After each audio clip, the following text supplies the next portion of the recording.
La couleur n'est qu'une illusion. Les couleurs n'existent pas en fait. Fondamentalement, c'est notre cerveau qui crée ces couleurs, mais il n'y a pas deux personnes sur Terre qui voient exactement les mêmes couleurs. Les femmes, par exemple, voient les couleurs légèrement plus chaudes que les hommes. Et puis si on va même plus loin, on considère qu'à peu près aucune espèce animale n'a la même vision des couleurs que nous. Donc c'est bien la preuve que c'est une illusion. Le Book Club avec Philippe Robichon sur Beurre FM.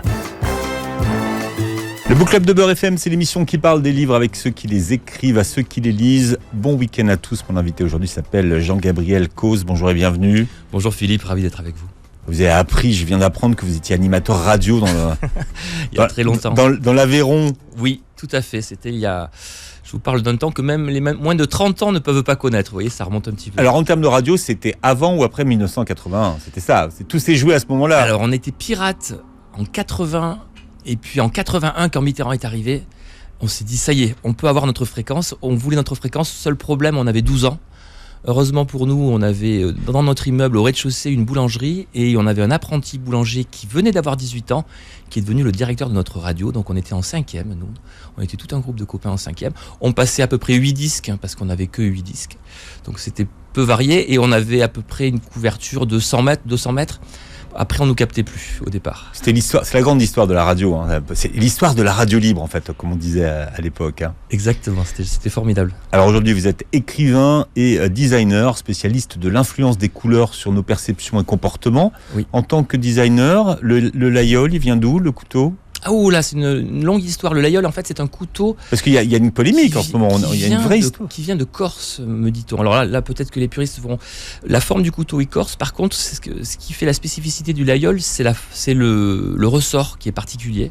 Et après, a été rajoutée cette fameuse abeille. Tiens, pour la petite histoire, d'ailleurs, c'était pas une abeille, c'était une mouche. Mais au niveau marketing, avant même que le mot marketing existe, avoir une mouche de derrière de vache sur son couteau, c'était pas très chic. Donc ils ont rajouté 2 petits traits pour qu'on parle aujourd'hui d'abeilles. J'ai peut-être trahi un secret et les Aveyronnais vont m'en vouloir. Oui, non. Le layol, c'est à layol. Absolument. Monsieur. Par contre, le layol est à layol, forcément. Parce que pour tous ceux, ce sont des usurpateurs. Tout à fait. Des copies. Vous publiez Les couleurs invisibles aux éditions Flammarion. Vous dites que c'est un livre enrichi en vous-même. Alors, est-ce que c'est une formule marketing ou est-ce que finalement, il y a beaucoup plus de vous dans ce livre et de vos expériences que dans vos précédents romans ? Alors, ça doit être une formule marketing étant donné que vous me l'apprenez. Je ne sais pas où j'ai enrichi en moi-même. Mais c'est une bonne formule dans le sens où c'est vrai. C'est-à-dire que pour mon 3e roman, je pense que ça c'est peut-être mon plus personnel. Je parle à la première personne du singulier. Et j'ai voulu en même temps mélanger ma passion, qui est le bateau, je fais beaucoup de voiles, et mes connaissances sur la couleur. Et j'ai écrit ce livre en partant du principe que je trouvais formidable, et je le sais depuis toujours, mais je ne savais pas comment le traduire, que la couleur n'est qu'une illusion. Les couleurs n'existent pas en fait. Fondamentalement, c'est notre cerveau qui crée ces couleurs, mais il n'y a pas deux personnes sur Terre qui voient exactement les mêmes couleurs. C'est-à-dire que si vous veniez dans mon cerveau, ce que moi je vois pour orange, peut-être que vous direz mais non, c'est pas tout à fait orange, c'est peut-être saumon. Mais comme vous avez le référent orange du fruit, pour vous, la couleur que vous voyez, vous la voyez, mais c'est pas forcément du tout la mienne. C'est peut-être aussi la façon dont on nomme les choses qui change la perception. Alors, il y a ça aussi, mais il y a également le fait que les femmes, par exemple, voient les couleurs légèrement plus chaudes que les hommes. Et puis si on va même plus loin, on considère qu'à peu près aucune espèce animale n'a la même vision des couleurs que nous. Donc c'est bien la preuve que c'est une illusion. 1 litre, c'est 1 litre, c'est mathématique. Une couleur bleue, pour certains, c'est peut-être un tout petit peu plus turquoise ou un tout petit peu plus violacé. D'accord, donc ce livre n'est pas enrichi en vous-même. Si, absolument, il est enrichi. Il n'y a pas plus de vous-même. Il y a 2 transats que j'ai eu la chance de faire, d'ailleurs en me disant que j'allais écrire en bateau et j'ai pas écrit une seule ligne. Mais j'ai voulu essayer de raconter aussi ces voyages en bateau qui sont extraordinaires et c'est difficile à décrire, donc je me suis dit je vais essayer. À bord du Lorima. À bord de l'Orima, exactement, qui était mon voilier.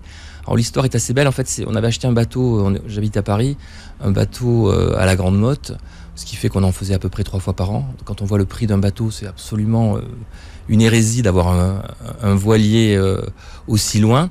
Et un jour, j'ai dit à ma femme, écoute, on va aller naviguer aux Antilles. Et elle me dit, mais ça va pas, non, déjà qu'on a un bateau à la Grande Motte et qu'on n'y va jamais. Et je lui ai dit, écoute, je vais l'amener. Donc en famille, j'ai été jusqu'à Gibraltar, puis avec des copains aux Canaries, puis au Cap-Vert, puis aux Antilles. Et là, donc, j'ai fait ma croisière familiale avec femme et enfants aux Antilles. Bon, Là, en tout cas, dans votre livre, il s'appelle pas Lorima, il s'appelle... Il s'appelle 3 égale 1. Parce que... C'est un livre sur... C'est un livre qui aborde très très très légèrement, c'est un gros mot de le dire, mais ça peut faire peur à certaines personnes, mais c'est la physique quantique. Et moi je trouve ça absolument formidable. C'est pas formidable, enfin je pense que même pour avoir beaucoup travaillé le sujet, je pense que j'y comprends encore strictement rien en physique quantique, c'est très très compliqué. D'ailleurs, il y avait un prof de physique quantique à Harvard, en fin d'année, il a dit à ses élèves, si vous m'avez compris, c'est que je n'ai pas été clair. Parce que personne ne peut comprendre la physique quantique. C'est tellement éloigné de nos perceptions, c'est tellement différent de nos intuitions que c'est quasiment impossible à comprendre. Mais ça m'intéressait. Voilà, les couleurs sont des illusions, poussons encore plus loin les illusions et abordons la physique quantique. Alors aujourd'hui, la physique quantique, on en met partout. Je suis désolé, je ne sais pas si tout le monde n'y comprend rien, mais dans toutes les sciences, notamment de développement personnel et autour de ces thématiques-là, il y a de la physique quantique partout et tout est devenu quantique. Il y a le mot quantique qui est effectivement très présent parce qu'il y a en particulier les ordinateurs quantiques, ça c'est une vérité qui est en train d'apparaître, mais en fait le quantique, ce qui est intéressant avec le quantique, c'est que c'est le monde de l'infiniment petit. Et les règles de l'infiniment petit ne sont pas du tout les mêmes que dans l'infiniment grand, donc là où nous sommes. Et quand on est en bateau, au milieu de l'océan, sur un petit voilier de 11 mètres, eh bien on se sent infiniment petit dans cet océan. Et voilà. Et donc je me suis dit, mais peut-être que quand on traverse l'océan, on est dans l'infiniment petit, et donc on va aller chercher les lois de l'infiniment petit. Vous convoquez une expérience qui est monstrueuse, c'est ce qu'on appelle l'expérience du chat de Schrödinger. Ah oui, formidable. Qu'il avait mis dans une boîte. Tout à fait. En fait, en quoi Enfin, une boîte à outils. Oui. Non, une boîte. C'était une vraie boîte ? Alors, en fait, il l'a jamais fait. Il a juste raconté cette histoire. C'est conceptualisé, l'histoire du chat. C'est complètement conceptualisé pour qu'on comprenne. En fait, en gros, alors là, je vais parler de physique quantique. J'espère ne pas dire trop de bêtises, mais le principe, c'est que dans l'infiniment petit, on peut être dans deux états en même temps. On peut être donc pour un chat, on peut être vivant et mort. Donc, ce qu'il a fait, il a mis un poison dans la boîte avec le chat, et un poison une fiole qui pouvait se casser à tout moment selon les réactions des atomes. Et donc, à partir du moment où on est au niveau de l'atome, le truc, en fait. Exploser le truc et tuer le chat. Donc, à partir du moment où au niveau de l'atome, il y a une incertitude d'Heisenberg, le chat est à la fois vivant et mort. Donc, effectivement, moi, dans mon bateau, mon navigateur va rencontrer un chat qui, de temps en temps, sera vivant et de temps en temps sera mort. Qu'est-ce qui vous a donné envie de convoquer cette thématique de la quantique, de la physique quantique finalement ? Mais c'est justement ça. C'était la simplicité, c'était de rendre simple quelque chose qui était si compliqué que ça ? Alors, j'ai pas la prétention de vouloir vulgariser la physique quantique parce que c'est vraiment très compliqué, mais je veux juste faire comprendre ce qui, pour moi, quelque chose de passionnant, c'est que le monde est beaucoup plus grand. Voilà, le fameux il y a un monde plus grand, c'est-à-dire que nos 5 sens ne voient pas tout. Ça, je trouve ça absolument formidable. Donc, c'est de lever le voile sur le fait que nos perceptions de tout sont, sinon fausses, en tout cas tout à fait partielles. C'est une blessure narcissique, la physique quantique ? C'est une blessure narcissique pour tous les physiciens. Parce que Kelvin, au 19e siècle, avait dit on a à peu près tout découvert. Et puis, quand sont arrivés les physiciens du début 20e, ça a été une vraie blessure de se rendre compte que tout ce qu'ils avaient imaginé était faux. Et donc, en fait, ce que l'on sait de mieux, c'est que l'on ne sait rien. Et d'ailleurs, cette blessure narcissique, ce qui est le plus drôle, c'est que le premier qui était blessé, c'était Einstein.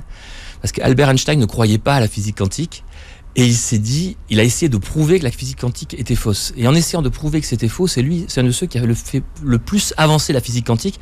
Parce que chaque fois qu'il a voulu prouver que c'était faux, il a conforté le fait que c'était vrai. Alors il y a 3 sortes d'hommes, les vivants, les morts et ceux qui prennent la mer. C'est ce que décide de faire un jour votre héros. Il s'appelle Antoine. Il a une petite quarantaine, il est coloriste comme vous et il décide de faire l'autruche. Il décide de faire l'autruche parce qu'il a un cancer, il fume un paquet par jour et c'est pas bien. Et donc il a un cancer du poumon en phase terminale. Et là, comme toute personne malade, il fait un peu le bilan de sa vie. et il se rend compte que sa vie de coloriste, c'est pas terrible. Hein. Il fabrique. Il est freelance, ça, lui. Donc lui, il a pas. Il est freelance. Il n'est pas comme vous. Hein. Il n'a pas été convoqué par une grande marque de luxe pour refaire ses bureaux. Oui, non, j'ai la chance de faire pas mal effectivement de couleurs. Lui, il fait, mais c'est un truc que j'ai failli faire. C'est pour ça que j'aurais aimé le faire. Il fait des couleurs de lunettes de toilette pour la grande distribution. Voilà. Ouais, parce qu'il faut que vous sachiez. Mais ce sont des couleurs improbables en plus qu'il propose lui. Donc je ne sais pas qui a des toilettes avec des couleurs comme ça. Oui, c'est vrai. Parce qu'il faut que vous sachiez que n'importe quel produit, dans n'importe quel domaine, il y a des coloristes comme moi qui se posent la question de quelles couleurs vont être tel ou tel produit. Donc effectivement, même le saumon des lunettes de toilette qui se vend très bien actuellement, quelqu'un l'a choisi. Alors oui, moi, mon coloriste, mon personnage, il a une qualité que je n'ai pas. C'est qu'il est synesthète. Et ça, c'est... Alors, il faut expliquer ce que c'est, parce qu'on l'apprend après qu'il est synesthète. C'est quoi La synesthésie, c'est la capacité à associer deux sens différents. Et en l'occurrence, c'est la plus fréquente des synesthésies, c'est-à-dire que certaines personnes, quand elles entendent un son, dans leurs yeux, elles voient des couleurs. Et il y a énormément de gens célèbres dont c'est le cas. Dans la musique, il y a Petrucciani, le pianiste, Scriabine, le compositeur. Plus près de nous, il y a Van Halen, Robbie Williams. Dans la littérature, bien sûr, il y a Baudelaire. Il y a qui d'autre, j'en oublie plein. Kandinsky dans la peinture. D'ailleurs, lui, il pense qu'un jour il sera Kandinsky, justement. Justement, il se dit, le peintre. Ouais. Moi, j'ai la chance d'être synesthète. Je m'en rends compte d'ailleurs très tard, parce que je crois que c'est vers 10-12 ans, parce qu'en fait, toutes ces qualités, il a l'impression que tout le monde a ce même don. Et en fait, il se rend compte que quand il voit son prof de piano, il lui dit: est-ce que tu pourrais jouer un peu plus bleu? Le prof de piano, il dit: tiens, il y a quelque chose de bizarre. Et c'est comme ça qu'il découvre qu'il est synesthète. Et donc qu'il se rend compte que ce jour-là, il joue pas la musique de la même couleur que d'habitude. Exactement. Et la couleur musicale, pour nous, ça veut pas forcément dire grand-chose, mais pour certaines personnes, c'est une véritable réalité. Mais c'est que vous savez bien, dans le milieu de la radio, on parle de couleur musicale, oui, en fait. On parle de couleur, mais on n'associe pas forcément une couleur. On va dire c'est un peu sombre, etc. Mais pour certaines personnes, la couleur de tel morceau, c'est violet. Pour notre morceau, c'est bleu. Et il y en a même qui vont, Petrucciani, vous voyez, pour chaque note de musique, une couleur différente. Donc c'est vraiment littéralement de la couleur musicale. Et vous? Donc ils vont plus loin. Non, j'ai pas cette chance. Mais par contre, pas non, c'est quelqu'un qui l'est? Oui, j'ai interrogé plein de gens, plein de synesthètes, notamment des enfants, parce que les enfants ils trichent vraiment pas. Et quel bonheur! Des enfants avec un piano, on leur jouait un sol, par exemple. Ils me disaient marron. On changeait d'octave, on jouait un autre sol, il me disait à nouveau marron, donc il trichait pas. Après, on jouait plusieurs morceaux, il disait bleu, vert, jaune, rouge. Et donc c'est quelque chose d'absolument extraordinaire. Il y a une autre forme de synesthésie d'ailleurs qui est très intéressante, c'est ceux qui associent des couleurs aux chiffres. Et ce sont les plus grands mathématiciens. C'est-à-dire que nous, on fait 3 x 4 égale 12, et certaines personnes, elles font bleu x vert égale rouge. Donc c'est extraordinaire. Et moi, ça m'a permis en tant qu'écrivain, et je me suis régalé, de parler des sons en couleur. C'est-à-dire que mon héros tombe amoureux de sa femme parce qu'elle a une voix orangée, etc. etc. C'est intéressant au quotidien de voir comment comment ça peut arriver comme ça. Et c'est pas rare, parce que je regardais, je crois qu'il y a 2% de personnes qui le sont. Donc on n'est pas du tout face à un trouble très rare. Tout à fait, 2%, mais je pense que même dans ces 2%, certaines ne s'en rendent pas vraiment compte. Et peut-être que parmi vos auditeurs, certains vont se dire: bah oui, c'est normal qu'on voit les couleurs musicales, bien sûr. Moi, je vois du bleu, du vert, du jaune. Sachez que 98% ne voient pas ni de bleu, ni de vert, ni de jaune quand on entend des musiques. Bon, c'est Jean-Paul Gaultier qui a fait la couverture de votre livre, c'est ça? Oui, non, j'ai mis une marinière parce que vous verrez, ceux qui le liront vers la fin, la marinière a son importance.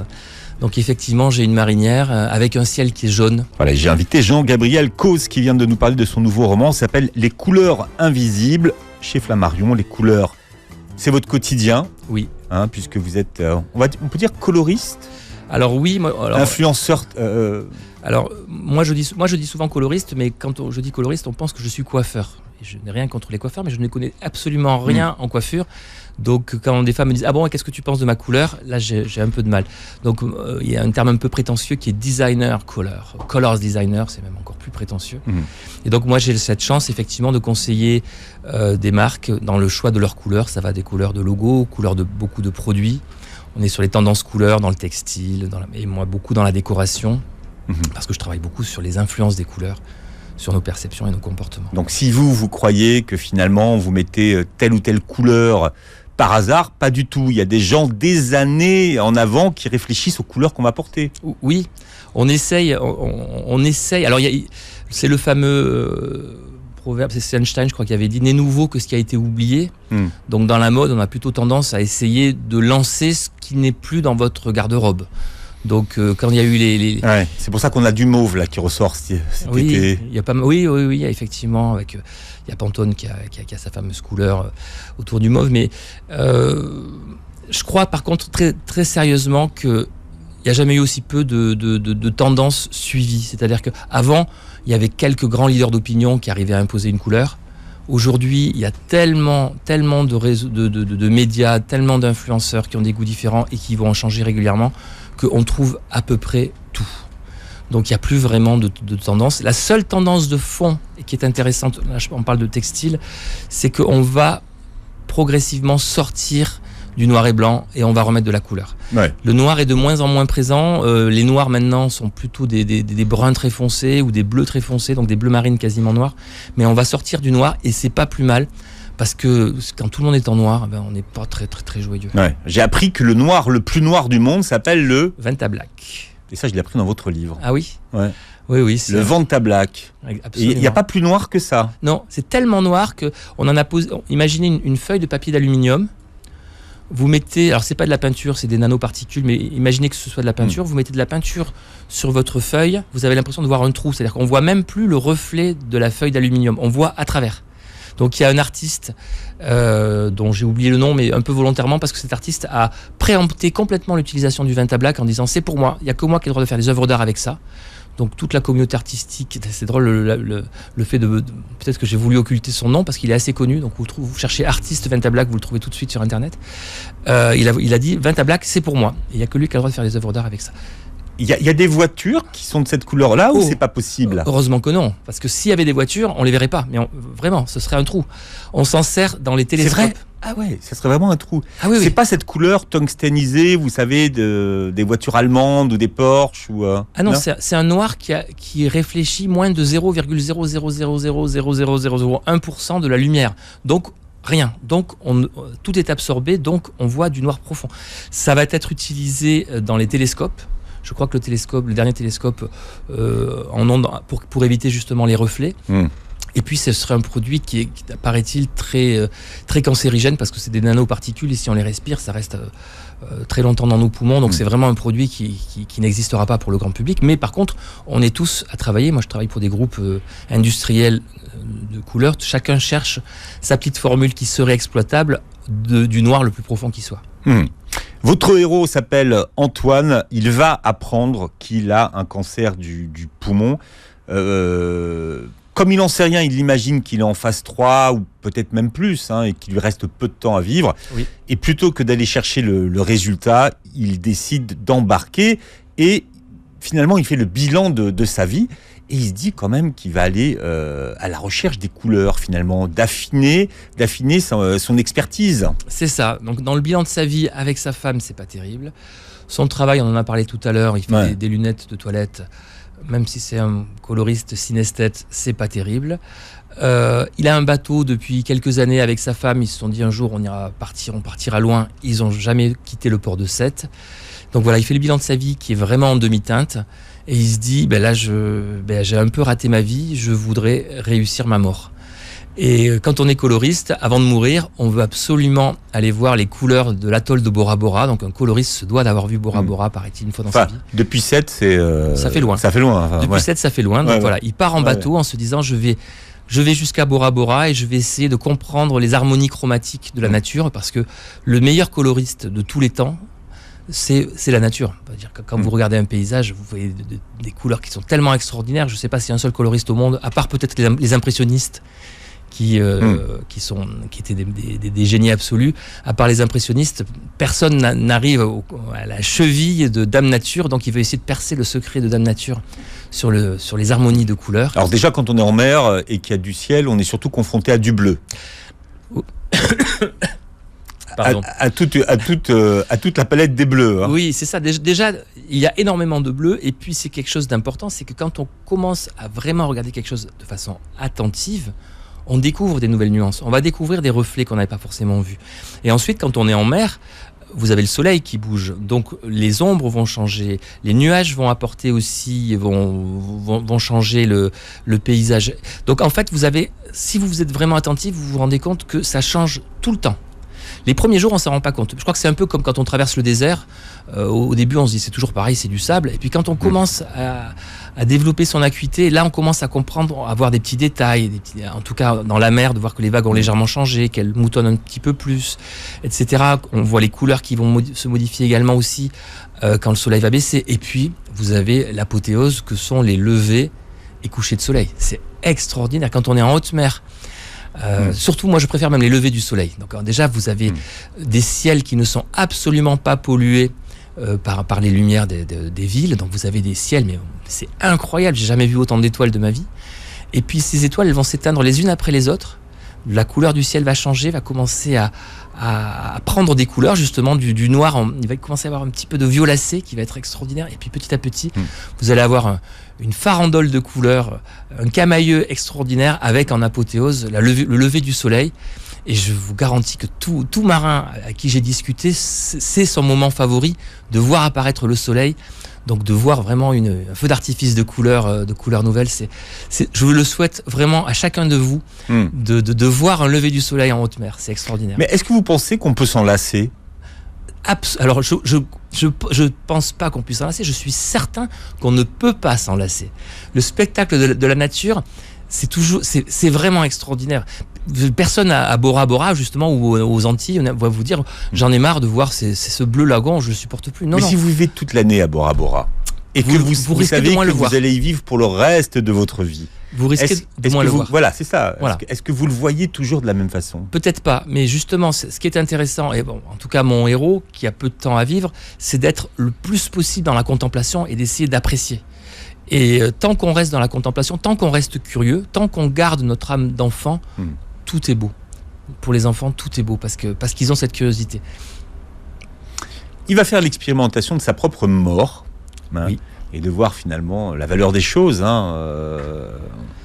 Vous m'avez dit, j'ai pris aucune drogue pour écrire ce livre, mais lui, qu'est-ce qu'il prend comme drogue pour justement faire cette expérience de mort dissociée ? Ce qui est intéressant, c'est que c'est quelque chose qui arrive à peu près à tous les marins, c'est-à-dire que comme on est obligé de rester longtemps à la barre, souvent on fait des rêves éveillés, on commence à halluciner un tout petit peu, et donc j'ai poussé le truc plus loin, c'est-à-dire qu'au début il pense qu'il rêve, puis il se dit mais c'est pas possible, je dois halluciner, et puis il y a des histoires de marins qui hallucinent, il y a des marins, des grands marins qui ont été persuadés d'avoir eu leur femme à bord avec qui ils auraient discuté. Il y a un autre marin qui a vu la tête de le compas, c'est-à-dire que c'est une boule rouge, une boussole, il avait l'impression de voir une tête de singe ensanglantée. Donc vraiment, les hallucinations sont très fréquentes en mer. C'est le manque de sommeil. Peut-être. Et c'est la fameuse phrase que vous avez citée au début de Platon. Il y a 3 sortes d'hommes, les vivants, les morts et ceux qui prennent la mer. Platon ou Socrate, on ne sait pas trop. Mais on ne sait pas, voilà. Ouais. Donc, le lecteur verra qu'assez vite, il se passe des trucs tellement bizarres qu'il là, il ne peut même plus les inventer. Notamment, il va prendre des petits cours de physique quantique, parce que tout ça va lui servir, on va lui apprendre des petites choses. Et donc, effectivement, il y a de bonnes chances qu'il soit mort. Et alors là, c'est purement une interprétation de ce que là je suis parti effectivement dans mon imagination totale pour raconter la vie après la mort. Ce n'est qu'une théorie, je suis pas sûr que ce soit la vérité, mais en tout cas c'est une théorie qui m'a beaucoup plu et que j'ai adoré écrire et que j'espère que les lecteurs aimeront lire. C'est un homme, on l'aperçoit, qui a beaucoup procrastiné, c'est-à-dire que toujours remettre au lendemain ce qu'on devait faire le jour même.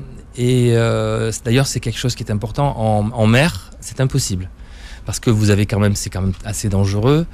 Si vous remettez au lendemain ce que vous avez à faire le jour même, l'avarie va arriver. C'est-à-dire que si on voit un bout sur le pont et qu'on se dit tiens, il faudra que je le ramasse, il va forcément tomber à l'eau si vous ne l'avez pas ramassé au moment où vous l'avez vu. Donc la mer, c'est une école pour apprendre à ne pas procrastiner. Et d'ailleurs, on dit bout et pas... je peux pas le dire. Ça commence par corps et ça finit par 2, mais ça porte malheur sur un bateau. Donc je sais pas pourquoi ça portait malheur finalement Parce que la mer c'est pas un truc où on pendait les gens, les cordes en fait. Ça vient en fait du fait que ce sont à l'époque des pirates et des corsaires, il y avait énormément de superstitions parce que la plupart des gens qui partaient en mer n'en revenaient pas vivants.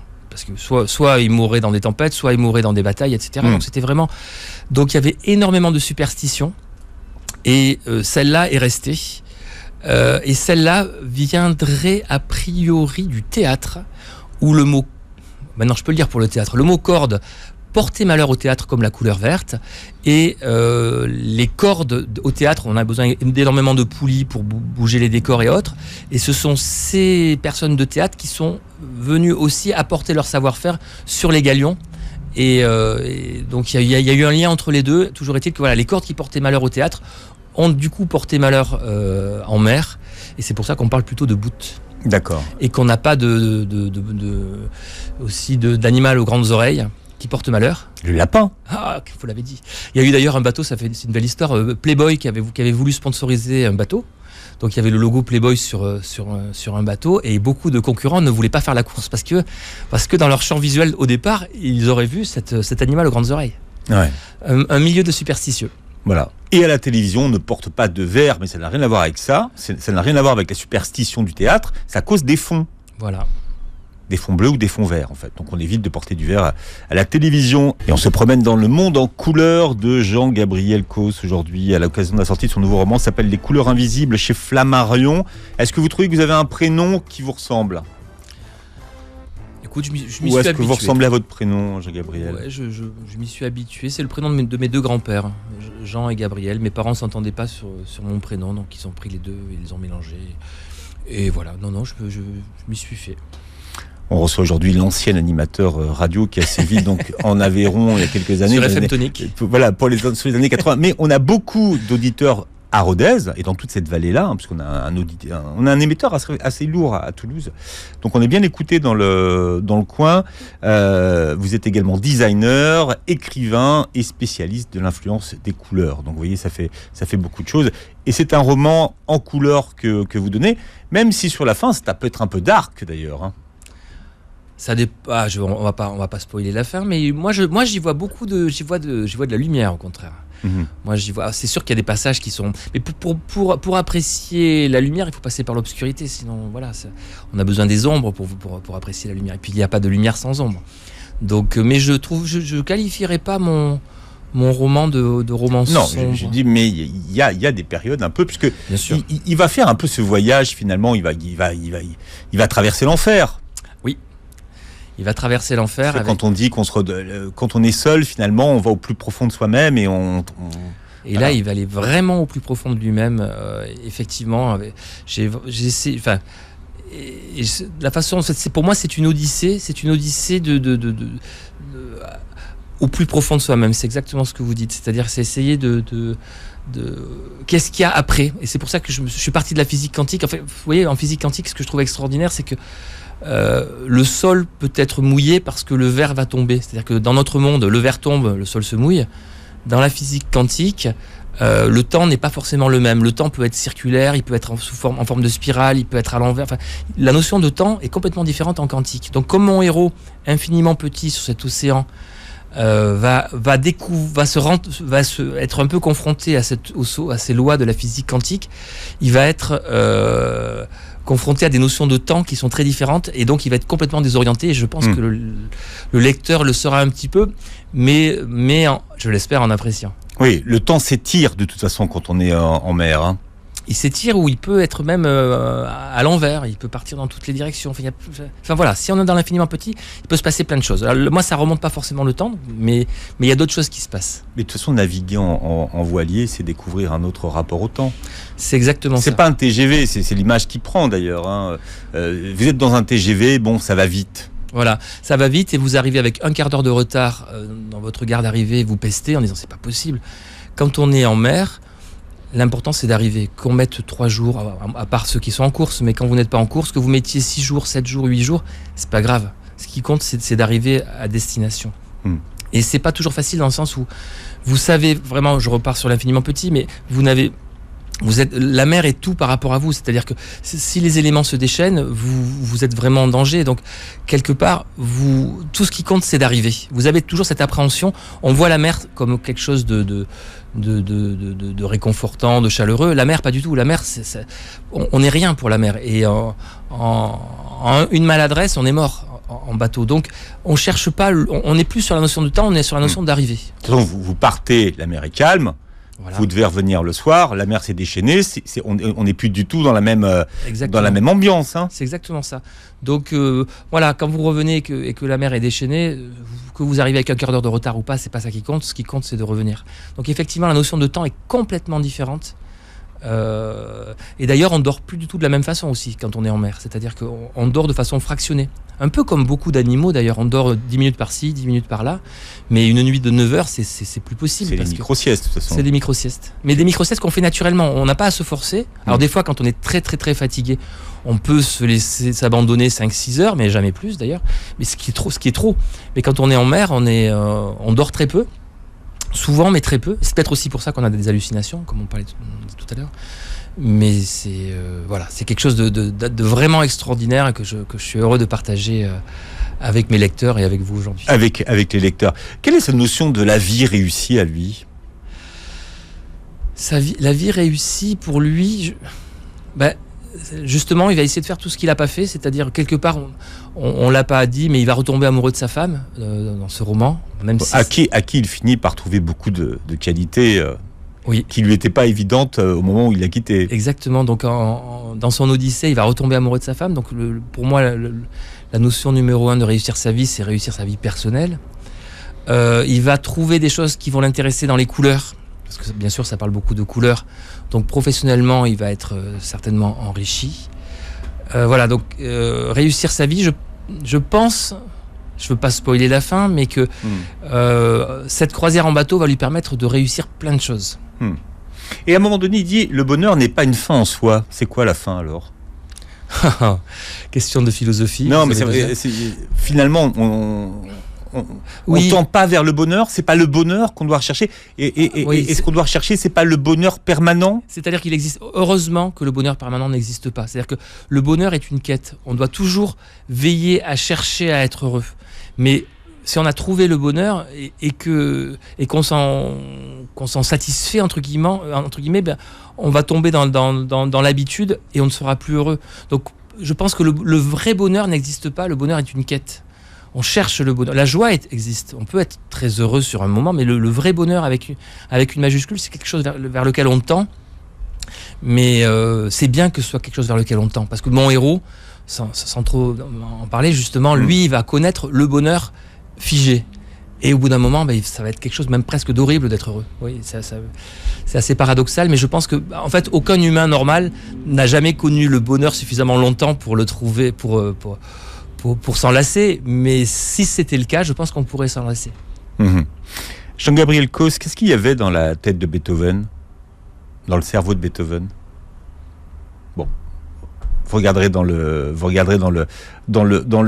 livre. Vous êtes venu avec votre pantalon rose. Et le rose, c'est la couleur qui vous accompagne sur toutes vos promotions. Oui. Qu'est-ce que ça a de particulier, le rose ? Quelle est la symbolique ? Parce qu'en fait, toutes les couleurs ont une influence. Tout à fait.